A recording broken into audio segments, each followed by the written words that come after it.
வீட்டு அரிசிலே மஷ்ரூம் பிரியாணி எப்படி செய்யலாம்னு பார்க்கலாம் வாங்க. ஃபஸ்ட்டு எண்ணெய் ஊற்றி நம்ம பட்டை லவங்கம் சேர்த்துக்கலாம்.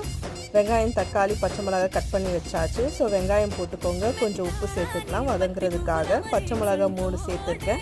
2 ஸ்பூன் இஞ்சி பூண்டு பேஸ்ட்டு போட்டிருக்கேன். இப்போ புதினா கொத்தமல்லி சேர்த்துக்கலாம். மஷ்ரூமை க்ளீன் பண்ணி வச்சுக்கலாம். தக்காளி போட்டுட்டு 1/2 ஸ்பூன் மஞ்சள் தூள், 1 ஸ்பூன் மிளகாய் தூள் சேர்த்துருக்கேன்.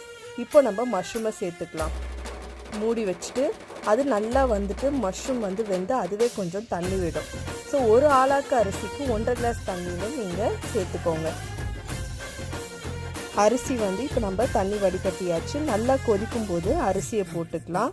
உப்பு எவ்வளோ இருக்குன்னு பார்த்துட்டு தேவையான உப்பை நீங்கள் சேர்த்துக்கோங்க. விசில் போட்டாச்சு. இப்போ சூப்பரான மஷ்ரூம் பிரியாணி இஸ் ரெடி. வீட்டு அரிசிலேயே. மறக்காமல் லைக் அண்ட் சப்ஸ்கிரைப் பண்ணுங்கள்.